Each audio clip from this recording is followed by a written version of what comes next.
Hello and welcome to another episode of Earth911 Sustainability in Your Ear. I'm Mitch Ratcliffe, your host.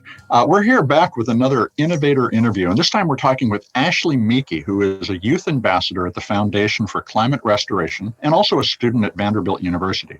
Now, we've had the Foundation for Climate Restoration on the show a number of times. It's a nonprofit seeking to encourage the development of carbon capture, sequestration, and reuse technology in order to reduce the 50 gigaton surplus of CO2 in the atmosphere that has built up since the beginning of the industrial era.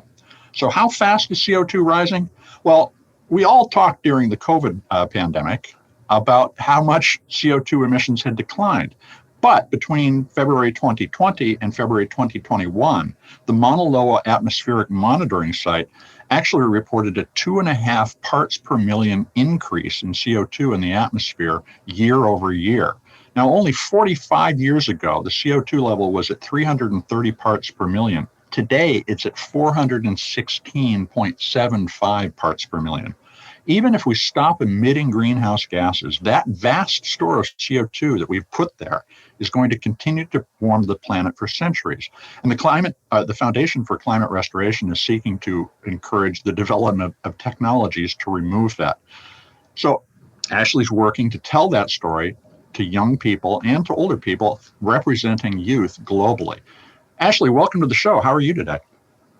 I'm good. I'm honored to be here. Thank you so much for having me. How are you? I am doing well. Thank you very much. It's always encouraging to talk to somebody who's just starting out their career and working on this particular issue. What was it about the Foundation for Climate Restoration that captured your attention? Yeah, so I was first introduced to F4CR at the 2019 Global Climate Forum, and that's where I first learned about climate restoration, actually. And I loved how much hope it brought me, and I can tell it brought hope to everyone in the room. So I stayed updated with the foundation, and I worked very hard to continue to spread that hope and advance their mission. And I'm so fortunate now to be the youth ambassador board member for them. And so I'm just, trying to do the best at my job and spreading their hope and, especially with the youth, just really advocating for youth voices and spreading the hope of the foundation. So how would you, in a nutshell, describe what the foundation is working to do? What do you emphasize to particularly other young people? That's a good question. So I would say the foundation advocates for permanent, scalable, and financiable climate restorative technologies because these types of technologies are more and most efficient. So just the advancement and focus of those technologies, and also that the governments and legislation and investors also get on track with these type of technologies because the technologies are already available. They already exist. We just need to fully focus on them because they are the most efficient ways to restore our climate.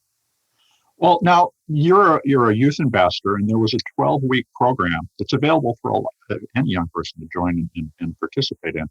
Tell us about what's involved in that, and how did you become trained and understand the climate restoration method? Yeah, so the Youth Leaders for Climate Restoration program is a 12-week program, like you mentioned. We split it into three sections. So the first section is learning about climate restoration and how to speak about it. So here the youth learn all about climate action, of course, how climate restoration fits into that, global climate legislation, different climate restorative technologies, action steps, and more. And of course, they learn about different communication practices so that they can speak about climate restoration and what they learned. And they also have a speaking practice workshop to help them develop communication practices. It prepares you to participate both in the communications and political process, it sounds like. Exactly. So that's what the first part is really about, preparing and getting all the information. And so then in the second section, that's the formal speaking practice section. And that's where the youth participate in multiple webinars, speak about what they've learned, teach their mentees about what they learned and about climate restoration. And we also have our world tour event every month. And then the last section of the program is mentorship, leadership, and citizenship. So for mentorship, of course, they finish training their mentees. For leadership, they have leadership projects. And for citizenship, we have community service. And the way that I kind of developed and shaped the program is I was in a meeting with other youth ambassadors of the foundation, and the idea came up about having youth train other youth. And I was like, wait, that's a great idea. Let's run with this and let's develop it further. And so I put a couple of all-nighters and I developed and created the program, and I've been working so much on it and working with the foundation. They have a great support system, and that's what really led to the output of the program, and it's been going great so far. So how many youth leaders are there now? Yeah, so since January, when we launched, Mhm. there have been 69 applications so far from youth in over 19 countries around the world, which is kind of crazy to think about. And so most of our applicants have been accepted, but we really focus and hone in on those that are super committed to our program, to climate advocacy, and to climate restoration. So out of the applicants so far, we have about 6 people that we anticipate receiving their certificates out of cohort 1 and about 9 out of cohort 2. So we anticipate that number to grow, but those that are getting their certificates are so incredible.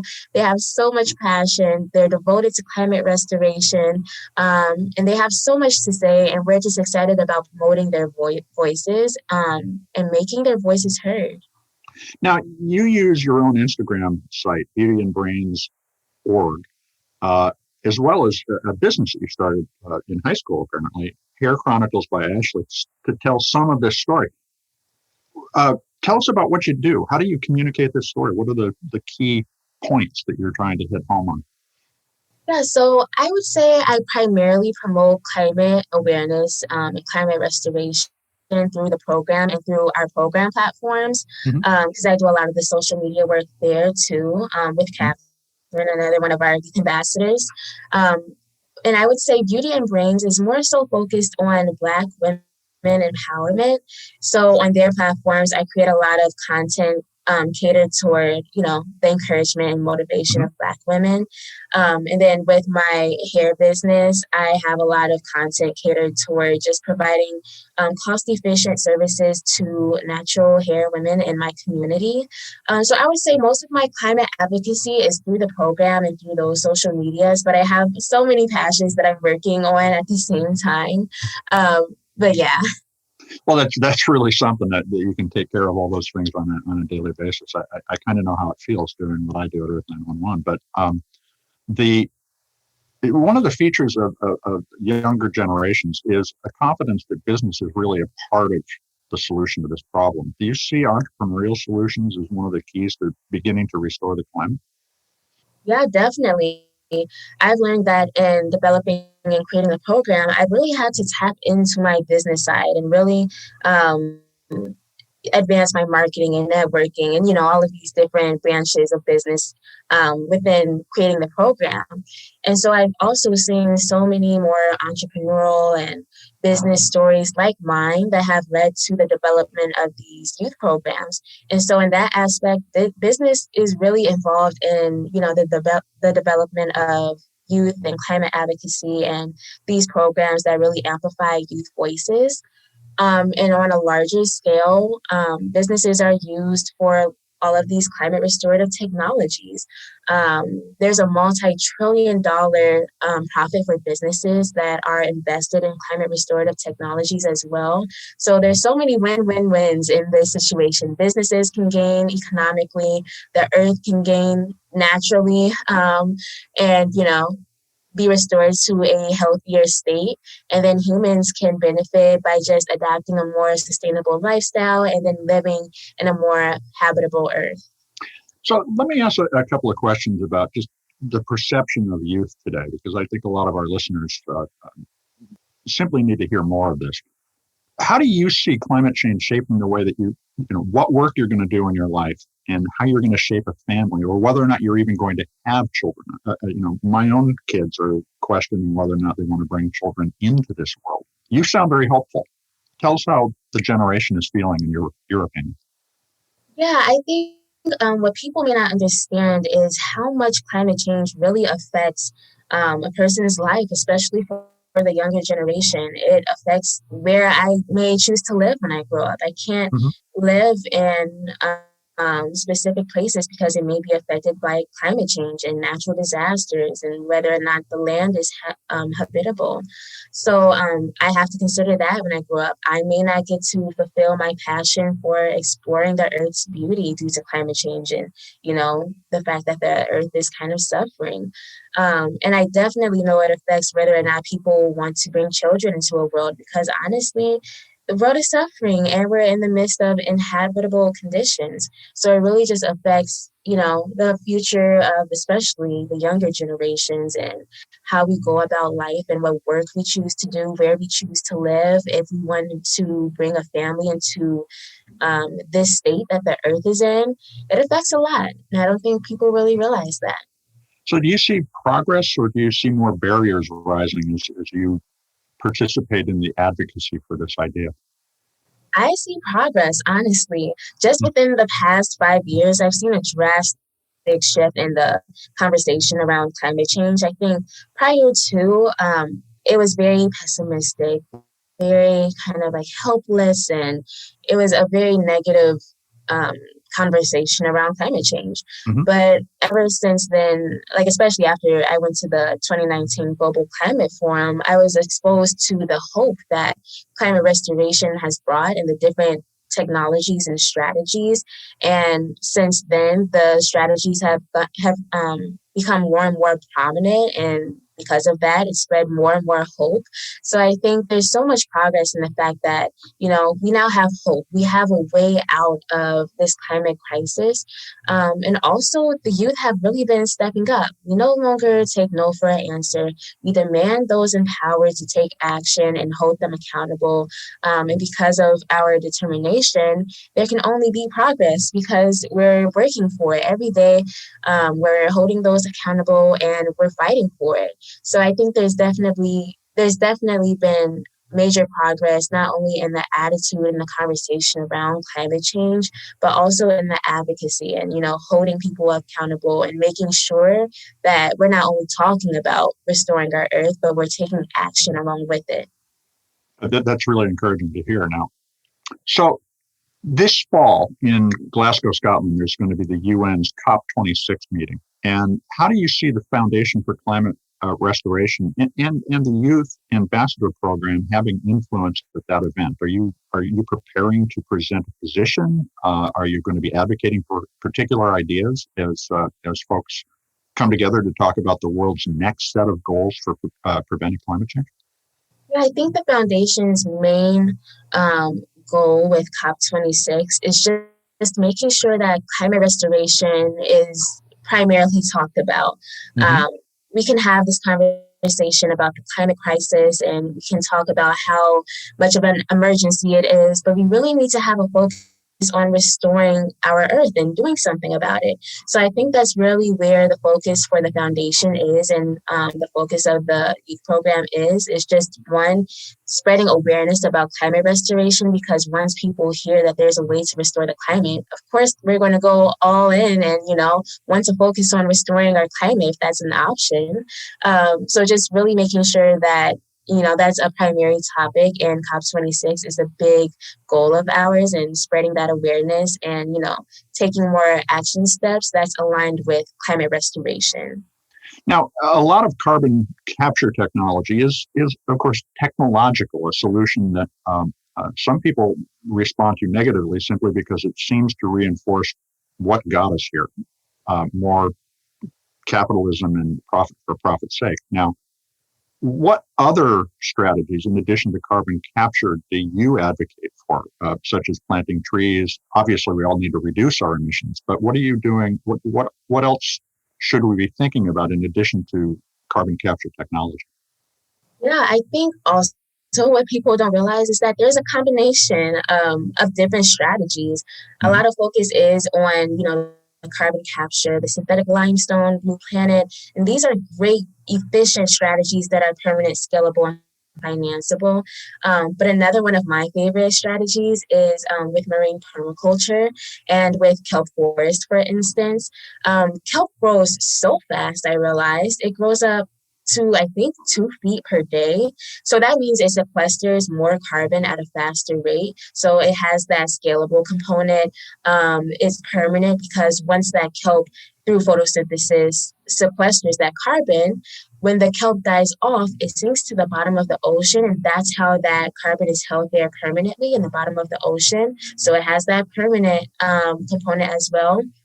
And I think it's financiable because it's a market for it, because not only does it sequester carbon, but it also revitalizes marine life. There's so many species like otters and types of different species of whales that thrive off of these kelp forests. So it's kind of like a win-win-win for marine life, for the earth, and for humans. And it's a really admirable strategy. And I think it's more so on the natural side. And there's so many benefits with all of the strategies, but I think people have to realize that there's not just one strategy. There's a plethora of strategies that are efficient, scalable, permanent, and financiable that we can use.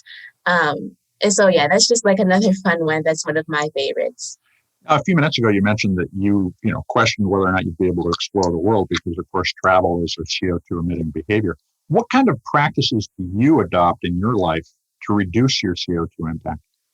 Yeah, for me, I primarily you unplug all appliances and the electricity that aren't in use. I recycle, and then I also realize that I have the capacity to um, limit, not limit, but take out beef from my diet. Mhm. And I have stopped consuming beef because I realized it emitted a lot of methane, which is a very intense greenhouse gas, apparently. So I think there's definitely an emphasis on just doing what each person can. Being sustainable doesn't look the same for everyone. So you definitely have to find what works for you. So I would definitely recommend that. And I think something that we all kind of have a lot of control over is what we consume. So if those listening are looking for what they can do to be more sustainable, they may want to look at what foods they're consuming. How Mhm. far did the food have to travel to get to them? What processing did the food undergo? How is the food packaged? So by thinking of these questions, you may want to change to adapt more sustainable foods and products, and different things that you're consuming, um, basically, and change it and adapt it towards your life and what you're capable of taking on. But just know that it looks different for everyone, and every action step, no matter how small, is definitely useful in this fight against climate change. Now, do you limit your travel? Do you think about when you travel and make judgments with regard to using the plane, for instance? Yes, I definitely do. And I think what's kind of funny being one college is everything's so close. So I primarily walk anyways, for most of my time. And, I've really been getting used to walking, and, if biking, probably when I get home, it's the summertime. And, when I can, I'm definitely using more sustainable methods of transportation, walking and biking when I can, especially in the warmer months. Um, because it's also like a win-win situation. I get to kind of go out and get a breath of fresh air and see the earth's nature and spend time with nature. And I also get to make sure that I'm reducing my carbon footprint as much as I can, to my capacity.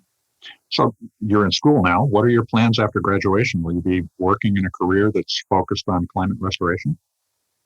Yeah, so my primary goal, well, my ideal career is to be an international businesswoman. Okay. There's lots of layers to this. So I want to be an international businesswoman. I also also want to do marketing and design for meaningful companies with meaningful missions like the foundation, whether that be climate restoration or women empowerment or cultural awareness, etc. So I kind of have a lot of layers. I have a lot of ideas of what I want to do, but I'm definitely not closing any doors. Well, that's great, and you're making the right decision. Keeping the window wide is a great way to find the things to really engage your passion.